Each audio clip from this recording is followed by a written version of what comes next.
So Marvel vs. Capcom Infinite is the fourth installment in a reboot to the classic Marvel vs. Capcom series, with the new graphical art direction and the series going back to its 2v2 roots and a smaller roster of 30 or so characters.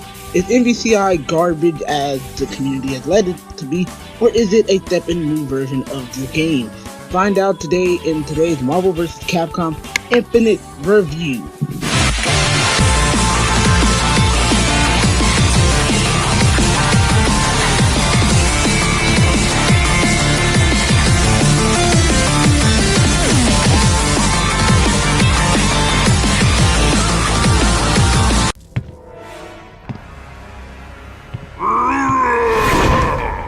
Story. Okay, let me just get this out of the way.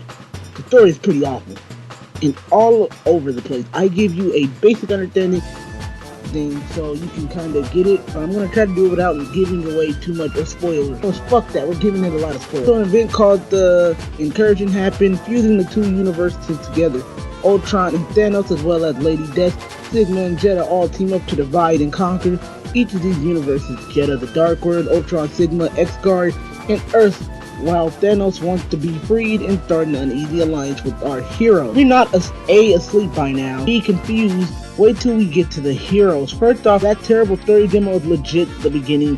They reference past adventures like they've been buddy for years, which makes no sense because the universes were never combined except for 3 months ago. Oh, and what were they in, like Civil War together, Secret Empire, Secret Wars? Oh well, the story makes you fight either Jabberbots or other heroes. Or even will, spoiler alert, Ultron on Sigma's head. Save your time and just don't play it, please, because it's really not that great of a campaign.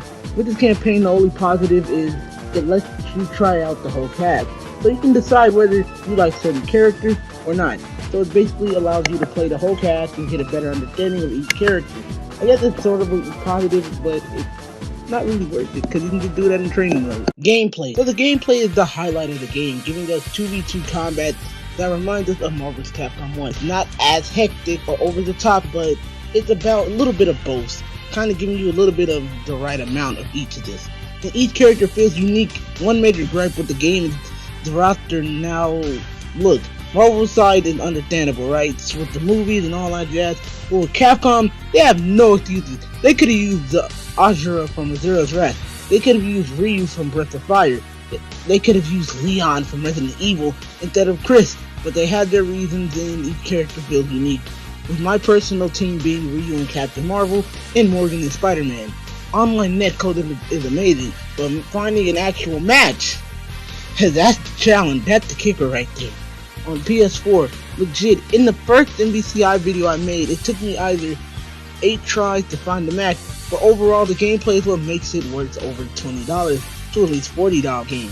I mean, legit, even if you don't like the older Marvel vs. Capcom games, I think you'll like this one because it feels unique. Each character don't play like clones. I know everybody wanted the big ass roster that MVC2 had to offer, but that's not gonna happen anymore. Not just because of the rights to the movies, but a lot of games don't like to have clone characters. And legit, most of those characters were clones. This is legit me just going off top of my head now and saying, look, give the game some slack when it comes to the graphic. Okay, this is where the game's major downfall comes from. And look, you either gotta be stupid or not, like, just that much of a fanboy not to acknowledge how bad this art direction looks. And this is me going out the top of my dome right now because this was a major thing that bothers me as a gamer and me as a fighting game lover, because I keep seeing these great games such as Injustice 2, Guilty Gear, Dragon Ball FighterZ, Blade Blue Cross Battle. All of these games have such beautiful art styles. Then I look at this game and graphically it looks beautiful. Art style is awful. God, shit, it looks awful. Like, they fixed a lot of things, but a lot of these different art styles and graphical things just don't mix. So, let me put it this way. Look, I'm gonna try to keep this short. Because, I mean, when they move and they fight, and when they even jump, with the exception of story mode, they look fantastic. But the art, my God, the art looks atrocious. Just looks fucking awful. Look, after all of these, most of these fighting games are known for visual designs. Look at Guilty Gear, one of my favorite anime fighters games. or BlazBlue, they look great, but this looks, guess what? They look like the anime in the concept art. Here, it's gonna be the other time to show you. And I'm gonna try to do this on screen so you guys can see. I'm gonna show you images of how the concept art, how they look. And tell me or not that cannot be graphically done. They look graphically different in the art direction, in the art gallery. So again, you guys be the judge of that and say, would you rather prefer this art style or the one that we got in the end? But I said I was gonna keep this short, but I didn't. Probably the longer segment, but Capcom, it doesn't look good. Now this one was actually a hidden disappointment, and I was generally hoping that it wouldn't be, but sound. Now look, sound is a major component of the game. The hit sounds are pretty great in my opinion. They sound different for each character type. Robots sound like metallics being hit, and humans will sound like punching bags or like punching trash bags. It's really weird. I'm surprised that they even got away with most of the stuff. Now, the music is pretty boring on the Marvel side. With the exception of Ghost Rider, they take the MCU's cinematic music, which, to be honest, in my personal opinion, as both a Marvel fan and movie fan, the MCU scores are boring as hell. So, I really wanted them to give them back their unique things, but they couldn't do that, giving the superheroes the MCU cinematic, Marvel Cinematic Universe feel, then it really wasn't great. But the music, which that is great, was Capcom. Had amazing remixes of the Mercenary theme from Resident Evil 5 with Chris. Ryu's Street Fighter theme is Chun-Li's theme was amazing. X and Zero's from the Highway stage in Mega Man, fucking fantastic. And much more. Last thing is the voice acting, which is bad mostly. There are select characters with good voice acting, but overall I really can't deal with it.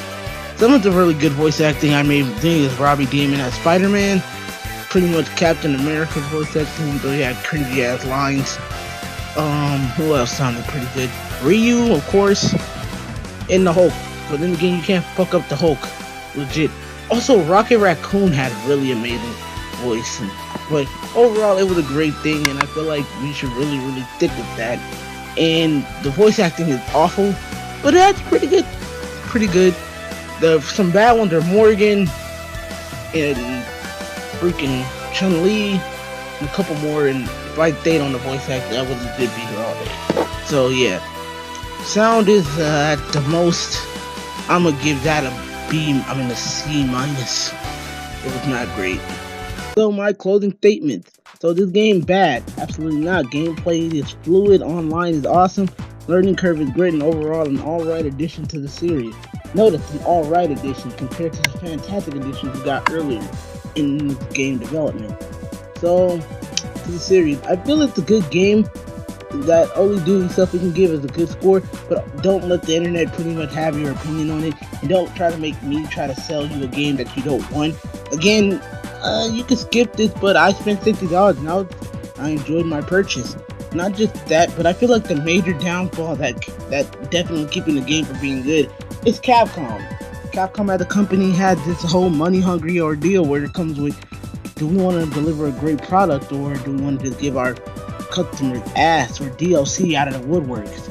And I feel like that's where Capcom is really having a hard time struggling to find their identity. When we go back to Ultra Street Fighter and Marvel's Capcom 3, the DLC wasn't really all that much. To be honest, mostly when it came to Street Fighter games, it was just costumes, and when it came to Marvel's Capcom, it was two characters that legit nobody wanted. Okay, everybody wanted Jill, but legit that was about it. And I really gotta say, the competitive scene for this game is extremely fun to play, and it's fun to play with people where you know what you're doing and they know what you're doing. Overall, I say wait until a sale. Black Friday is coming up. Wait for that discount to come, my boys. Other than that, it's worth around $40. I'm giving the game a definite 8 out of 10, or even that's me being generous. If it wasn't me being generous, I'd give it a 7. But overall, it's an okay game. Check it out, and yes, if you guys like any of my videos, go like, comment, and subscribe. And I'll see you guys in the next video. Peace out.